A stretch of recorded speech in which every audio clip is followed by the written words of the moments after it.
everyone, to Couch Potato Diary. Happy Friday. My name is Peter Klein. Thank you very much for tuning in today. Yesterday was all about the NBA. We're going to do the same thing with the NHL today. So part one here is going to be focusing on the Eastern Conference teams. Part two, those out in the Western Conference. And we're going to have a good time with it. So let's get right into it and start talking some hockey.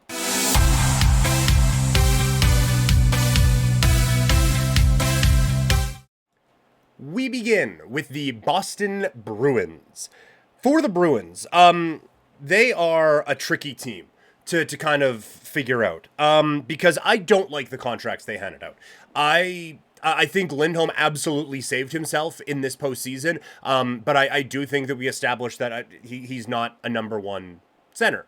And so with that, I have some concerns about giving him, now, $7 million isn't necessarily number one center money, but I lost a lot in what I thought of Elias Lindholm over this past campaign, and I don't know if a good little stint in the postseason is enough to get it back for me. With that being said, he is still an upgrade over what they have, right? Like, he is the best center on this team, and it's by a bunch. So Daily Faceoff had it with Zaka, Lindholm, and Pasternak as their number one, and Marchand, Coyle, and Geekie as their second line. That is a good top six. That is a top six. That is a top six that is going to, I think, make quite a bit of noise in the Eastern Conference again this season, and one that I think is going to help this Boston Bruins team really put together some kind of a run here. And then you get to the Zadorov contract. And I despise this contract. It is too much money for far too long.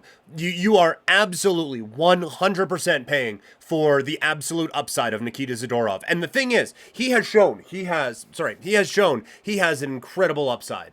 The problem is, he can show his incredible upside in the same shift he shows his incredible downside.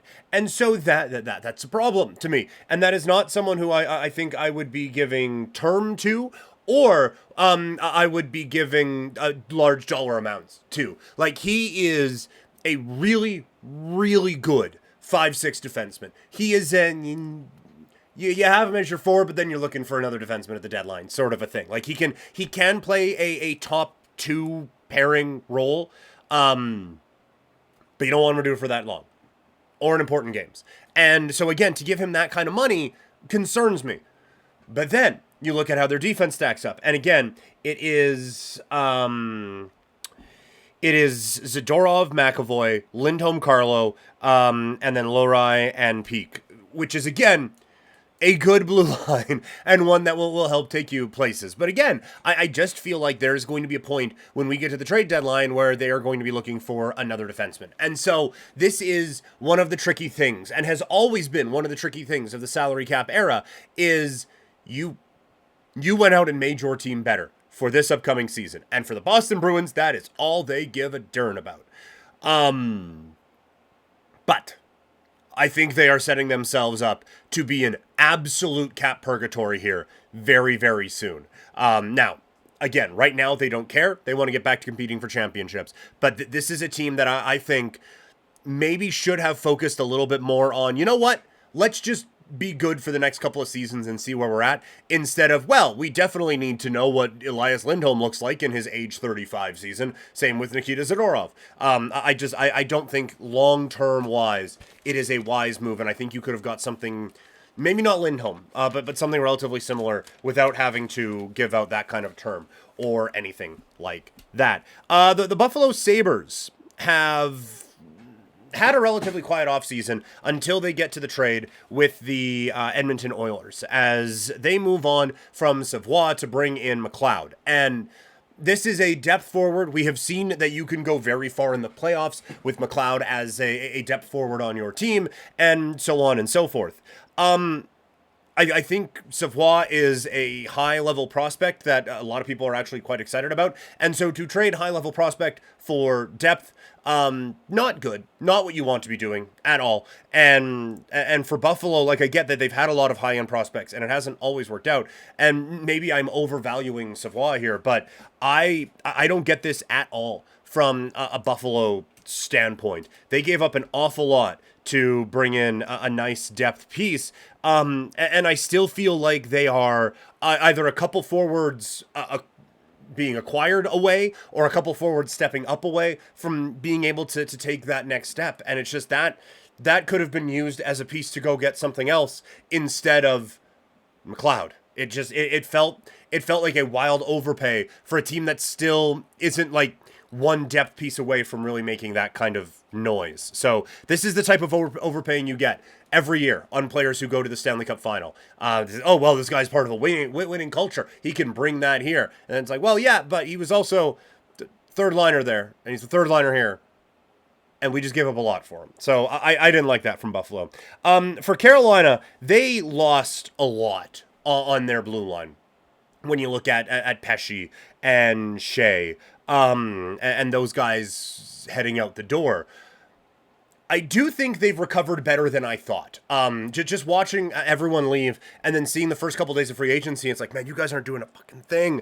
Like, what's going on out here? That they are really committed to taking this step back this year.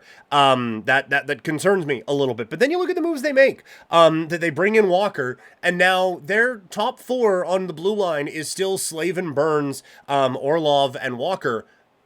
Fine, yeah, like that. We just talked about the Boston Bruins. That matches, I think. And then they go out and they add Roslovic as a depth forward. They add Carrier to their fourth line. And I love this forward group so much. The high-end talent is obviously very much there. And the depth that they have added with Roslovic and with Carrier is, I think, very, very strong. And that this blue line, while it took some big hits, is still pretty good. The issue is, and forever will be, Freddie Anderson. And I think when you have a defense that takes that step back, you need a goalie to be able to step up, and I just don't view him as that guy. And again, that is me saying he had a few very good performances in the postseason, but it's just those one or two backbreaking goals that he allows that are really, really devastating. And so to lose on your blue line while you have that, I don't want to say liability, because that is too much. Like, he is a good goalie, but when you don't have that bona fide number one can steal you games guy between the pipes, it becomes a bit of an issue, I think. And so I get a little bit concerned about that from a Carolina standpoint in terms of them being a real legitimate contender. And then you get to Columbus, as the Columbus Blue Jackets reunited, and it feels... Sean Monahan is reunited with Johnny Gaudreau for 5x5.5. Look, thrilled for Sean Monahan. Excellent dude. And at his peaks, a very good hockey player. And has had a post-Calgary resurgence whilst staying healthy. But that whilst staying healthy was exactly 1 year. Because he got hurt right around the trade deadline for Montreal a year ago, or else they would have moved him for the Winnipeg package that they got a year ago. And so to be making a 5-year bet on this cat is insanity to me. And I don't entirely get it, to be perfectly honest with you. I don't see where this makes them infinitely better now. It severely, I think, handicaps them a little bit later on, and you're kind of hoping for the little bit later on with Johnston and Fantilli, and this core that you have set that now includes Caden Lindstrom, a really, really strong pick, and I think adds an element to this forward group they didn't necessarily have in a couple of years when he comes to this team, and I think he will fit nicely with Johnston and with Fantilli. But at that point, Gaudreau is going to be making more money than he is probably worth, and Monahan certainly will be making more money than he is worth, unless you can bury it on LTIR at that point. And I'm not wishing injury, I'm just telling you that kind of seems like the road this goes down. So if this is a bet to make Johnny Gaudreau happy, then fine. But this whole thing has always been, it's kind of like the Golden State Warriors, the two timelines thing, except they kind of suck at both. At least Golden State had the championships and all of that, and then they had some injuries and they tried to do this thing, and it didn't work. This one, they've had nothing, and now it looks like it will continue to be nothing. I don't think it fits out in Columbus. And look, maybe they're just committed to Johnston as a winger. Maybe they're committed to Monahan as a winger. And they keep Johnston over on the as a first liner and put him there and have Marchenko with Fantilli on a second line. But I just Yeah, I don't get it. I think the blue line sucks, and I don't like the goaltending situation there either. So to make this Monahan move, it's a bit of a stretch. And again, this goes against a lot that I talked about when the Texas Rangers were winning the World Series last year, where it's like, you know what? You have a chance to get a good player, go get a good player. And hopefully you can kind of build around that with younger pieces, and then you can fill in with some veteran free agent moves. Well, so far, that good player has been a good player, but pretty quiet. Been pretty quiet and hasn't been able to get them elevated. And now you are throwing bad money after bad to try to fix it. And it's not fixing. Out in Detroit, Vlad Tarasenko is the big move for them. And I think he fits this group well. Another good veteran scorer. They have now Tarasenko and Kane. The thing is, like, I think Tarasenko fit in really well on the Florida Panthers, and you could see, like, what Tarasenko is really good at is being kind of that details guy, but also a scoring threat on your third line. As it sits right now, he's probably a second liner on this team, and they have Tarasenko, Comfer, and Kane. Like, to me, that it's a fine second line.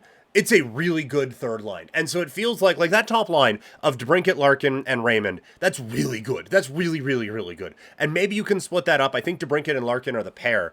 So maybe it's Raymond down with Comfer, and that elevates that group a little bit more, or whatever you decide to do with that. But it still feels like they are a few forwards away from this being a really, really dangerous hockey team. The blue line, I don't love it. Seider is good. Seider's really good. But Sherrod, Petrie, there isn't enough there for me to feel like this is a team that can make that step, and they are trying really hard to make that step, but I think they're kind of trying in the wrong places. I feel like they need to address this blue line now, and they need a little bit more forward help. They do go and get a different goalie. They have 4 of them now in Cam Talbot. Like, I want this team to come through, and they were so close last year, and maybe all they were was a Tarasenko away. And right now, all they are looking to do is make the postseason. And this roster, maybe they can. So maybe I'm being a little bit too harsh on the Detroit Red Wings. The defending Stanley Cup champion, Florida Panthers, haven't done a whole lot. And they've lost quite a bit, as Montour is on his way out. So that leaves a blue line with Forsling and Ekblad, Kulikov and Mikkola, and then a couple of guys who... they bring in Nate Schmidt as kind of a replacement. This is still a good hockey team, but this is now a hockey team that depth that you saw shine through in the Stanley Cup playoffs is now going to be tested a little bit more. And that's what happens when you have a team that goes on a run to the Stanley Cup final, is that like some of your pieces kind of get picked off, and you have to figure out what was actually a part of the core and what wasn't. Montour, that was a big contract that he got in Seattle, and I don't think Florida was ever going to be able to match it, I guess. But this is still a very good team, and I think even without Montour, this is still, and Lomberg, and some of those guys, this is still a real, legitimate Stanley Cup threat, and a real legitimate team that can go back-to-back. The Montreal Canadiens hand out a big contract. It's to one of their own guys, as is Juraj Slafkovsky getting the big extension. So their big hope here is internal growth. That they're hoping that Slafkovsky takes the step that it kind of looked like he was trending towards last season, and that Caulfield and Suzuki stay awesome and maybe get a little bit more awesome. And then on the blue line, maybe Gooley takes another step. Maybe Hudson takes acclimates himself to National Hockey League play and looks really, really strong, which absolutely could happen. And then Montembeault and Primo end up stealing the show. I do think this is a Montreal team that could take a step this year, for sure. I love the Demidov pick. That has the potential to be a franchise changer. Like, Montreal has still been looking for that one last big piece. And I think Demidov can be very, very close to that. And he can be close enough to it that your complementary pieces, I guess, of Caulfield, Suzuki, and Slafkovsky can be good enough to take this team to that next level. So there's a real chance that Montreal is now kind of coming out of this rebuild and now building back up into a potential contender down the road for the Habs. The New Jersey Devils, one of the winners of the offseason.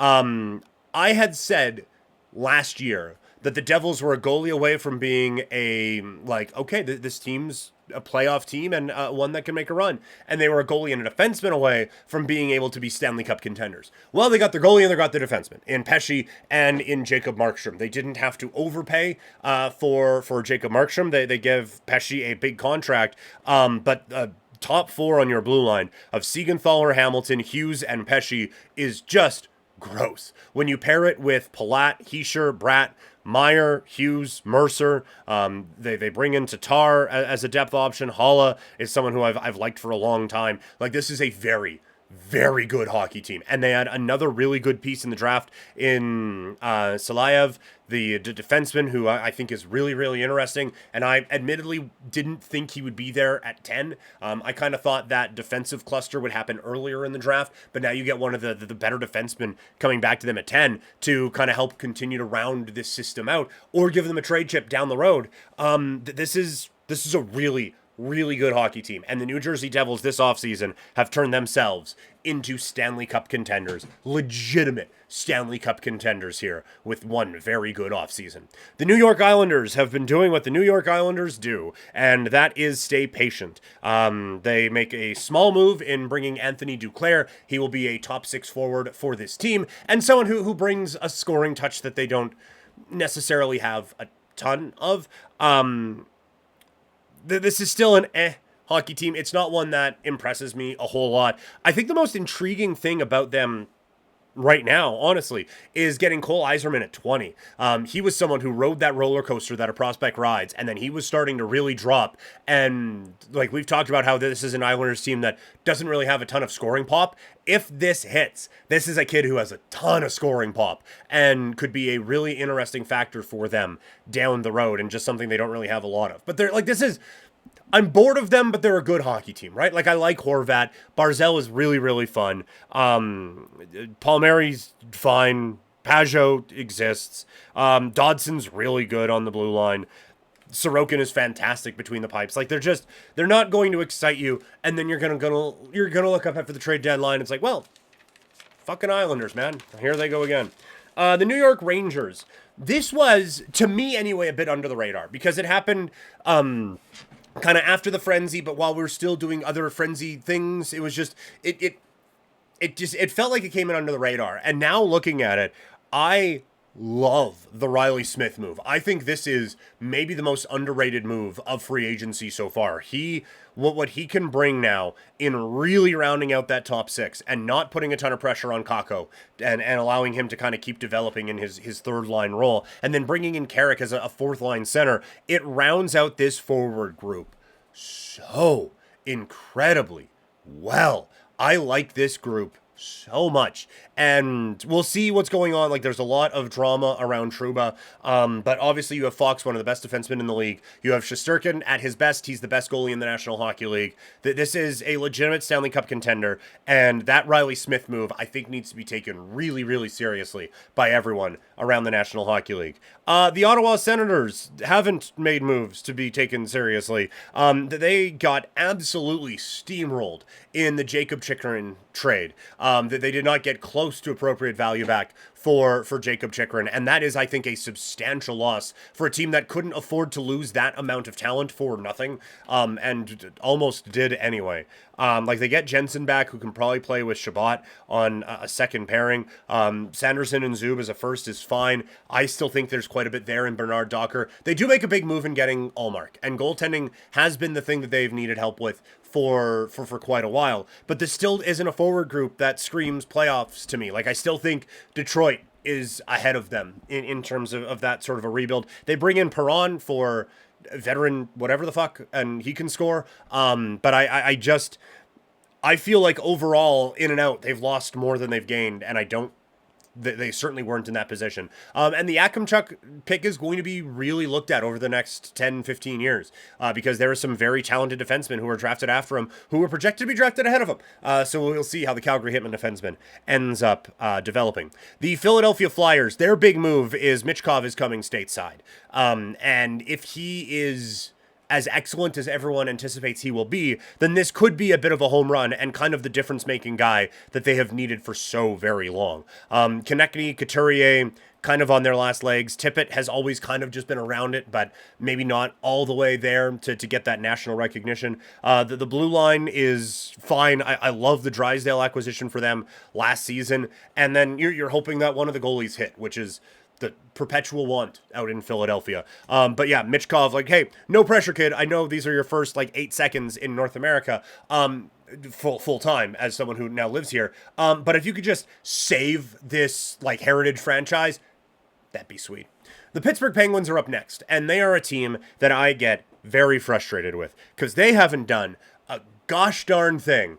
And now the talk is, well, Sidney Crosby's coming back. It's like, you owe it to that guy to make this team as good as possible. And I get that's what they are trying to do. But they aren't doing well at it. They bring in Beauvillier, they bring in Hayes. Those are a couple of depth options. This blue line is still atrocious. We'll see if they can get the 8th bounce back from Letang or Carlson. Crosby is still playing at such a high level, but there's just not nearly enough around him to help it out. And then it feels like they're getting ready for 82 games of a goaltending controversy out there again, out in Pittsburgh. Moving on to the Tampa Bay Lightning, they have had one of the more noteworthy off seasons in not a great way, as Steven Stamkos leaves in not great fashion. Very frustrated with the organization. He's off in Nashville. The Lightning replace him with Jake Gensel, who is really good. And I don't want any part of this to kind of overshadow what a good hockey player Jake Gensel is. But this isn't just some 34-year-old scrub you're replacing. This is a guy who's hit 40 in 2 of the last 3 seasons. And emotional leader, all of those things. And now, leadership-wise, this team is just overflowing. Right? Hedman, Kucherov, Point, all those guys have been to so many big games and all of that. And they have one of the best goalies in the world still in Vasilevsky.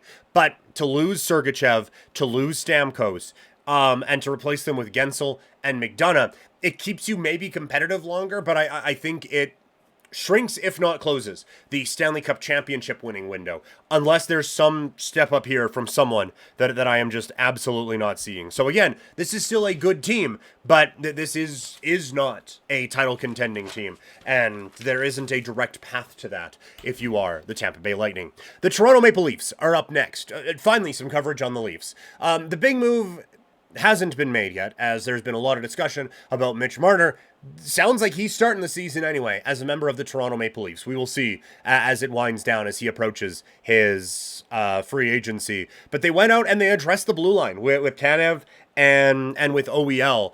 And this is another one where it feels like something different should be made.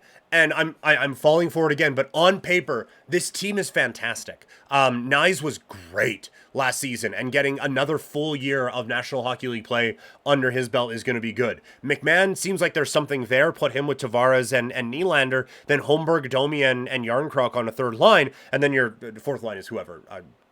Dewar, Camp, Reeves. You can replace those guys in a heartbeat. But bringing in Tanev to play with Riley on the blue line is great. OEL, maybe, and again, the Tanev one, the term, not what I would want to do. OEL, not a contract I want to do.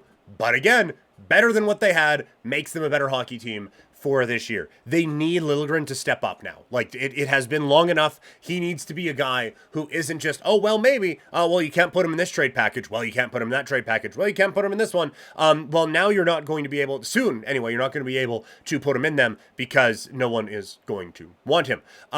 So they are going to need to step it up. And then the obvious is Wall needs to be really good for them. But again, this is a team, this is a roster where the upper bound limit is a Stanley Cup champion. The odds of that happening are slim, but this is a team that is within the realm of possibility, is them hoisting the shiny thing when this all is said and done. And now we close this out with a bit of a whimper with the Washington Capitals, and they are different, but different isn't always better. As they go out and acquire Pierre-Luc Dubois and Andrew Mangiapane, the entire goal is to get Alex Ovechkin to 1 billion goals and help him set the goal-scoring record. Pierre-Luc Dubois is not a player I would want on my team, ever. I thought his effort and his play all season long, and then specifically in the playoffs, was atrocious, and he was a net negative for the LA Kings, and we'll do the LA Kings breakdown in part 2 of the podcast today when we look at the Western Conference, but they are better for not having him.